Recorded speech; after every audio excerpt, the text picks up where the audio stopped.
Hello, this is Doc Hawk coming back to you again, just sharing some thoughts and just ways I'm processing. By no means am I saying I have it all figured out or all together, but these are just things and ideas that come to my head as I watch discourse in society, and then I just start taking what I do with people in my office every day who are stuck in hard places, who are stuck in conflict.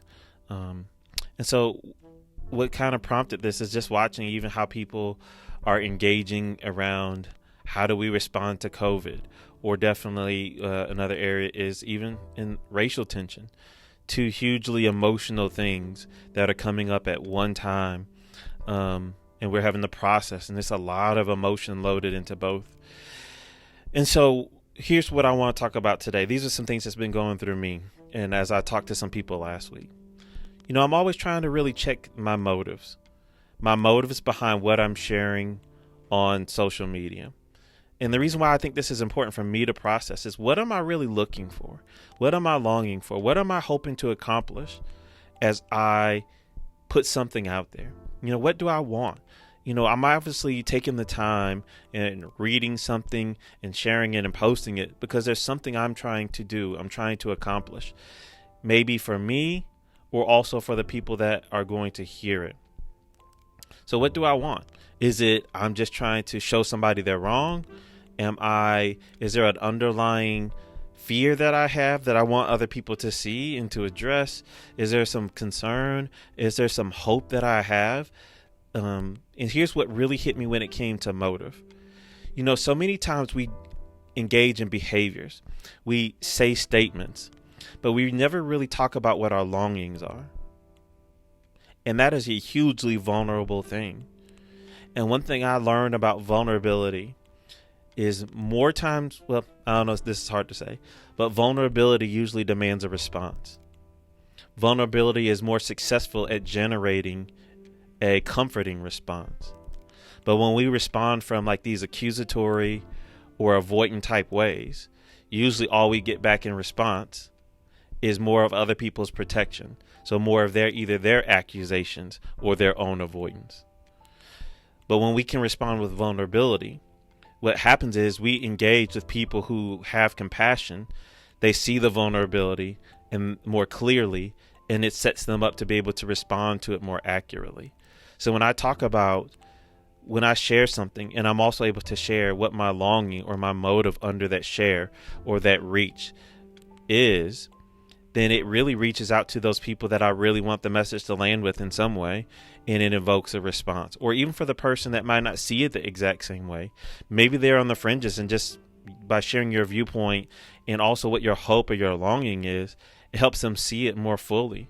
It helps them see another aspect in it, versus if I only put in, it's like an avoidant or shut down type move, or it's some kind of accusation and blaming type move, which then just probably just pushes people more away into their own protective type places. So that's one thought that was on my head. But then there's also this other part. What we all need in this society when we're sharing and when we're talking about things. I got this from Sue Johnson, who's really the founder and developer of Emotionally Focused Couples Therapy, where she studied thousands of hours and processes of working with people in conflict. And she says, really, for human beings, the fundamental question comes down to this. Are you there for me? And if I reach for you, will you respond? And I think that's a fundamental question that's going on, particularly definitely when it comes to our ethnic divide in America, is even for minorities. It's like, and let me speak for me. Let me just say James here. As I share and as I say things, here's my vulnerability. What I'm really the longing and I'm hoping for is that I'm inviting you into an experience or ways in which I'm thinking about things, or concerns I have, or even fears I have, or even sometimes anger I might have. And I'm inviting you in.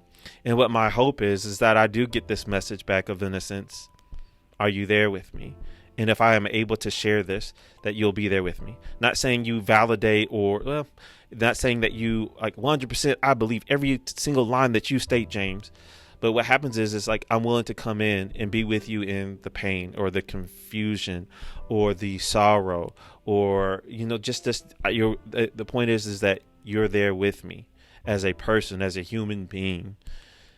But then there's ways, and I got this from, I forgot the psychologist's name, but John Gottman definitely talks about this, is when people make bids for connection, is what helps foster trust is when we can turn towards a person's bid.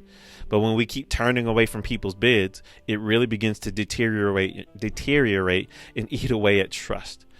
And so we have three options when someone makes a vulnerable bid for connection, or when they make any kind of bid for connection. One is we can turn away. That person makes a bid and we turn away.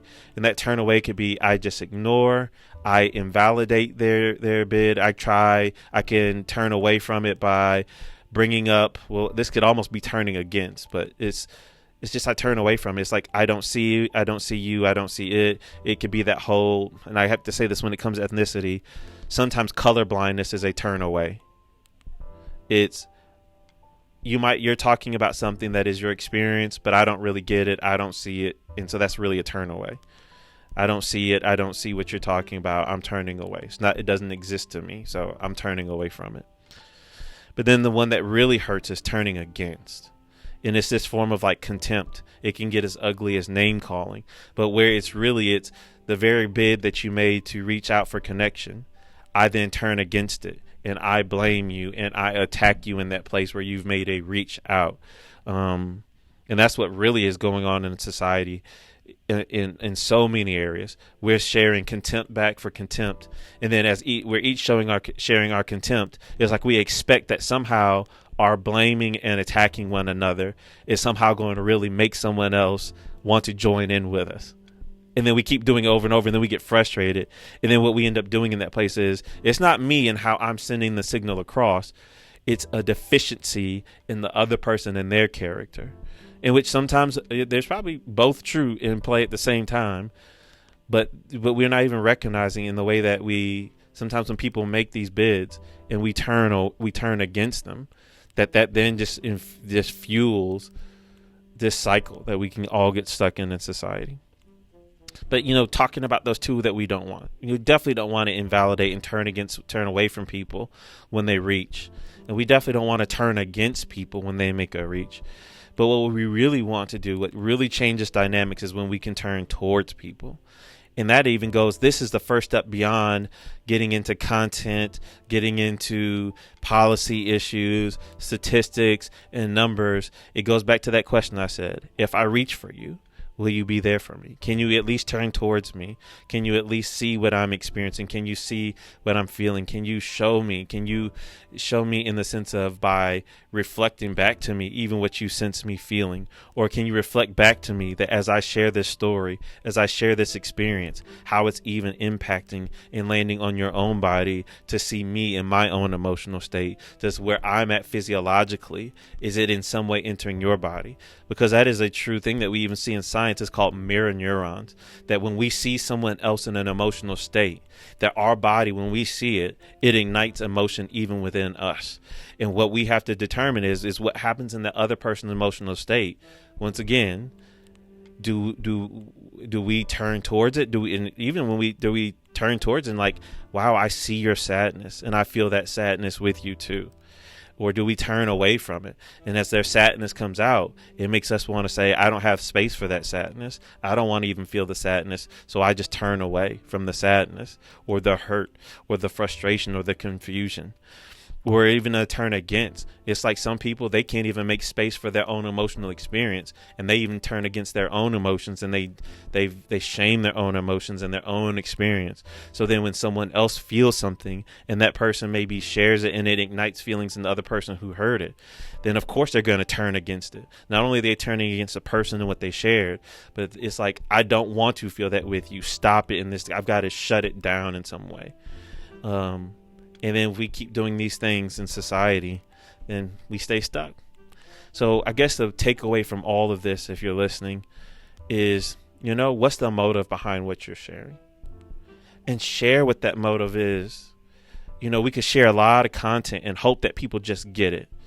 But share what the motivation is. So for me, even the motivation for me in sharing this is to help make us more empathic and responsive people. To help us to live and connect with each other in safety in our longings with one another. That's the motivation. If I'm really hoping it makes us better. I'm hoping that in my community that I get to share this place where we are mutually caring for one another. That's my motivation for this post, and to help each of us do it better, because I see it help people in my office every single day, no matter how hard the conflict is that when we are able to share our longings, it sets us up for more success, to have connection in our vulnerability. But then moving to this place of making sure that when people reach for us, that we're there for them and that we respond to them, versus turning against them or turning away from them, that we make sure that we are turning towards one another. And if you come from the Christian faith community, one of the blessings that we know that the Levitical priest, or that we want to speak over people, is that may God turn his face towards you. There is something sacred and beautiful and healing when we can turn towards one another.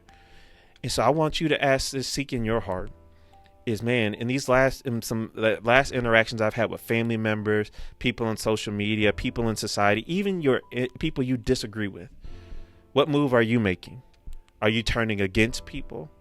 I don't have to even agree with somebody. There's been people you've seen on social media that I disagree with. My hope is I still can see their humanity and turn towards their pain, turn towards their confusion, turn towards the concerns that they have that might be different than mine, because they are a person of value and worth.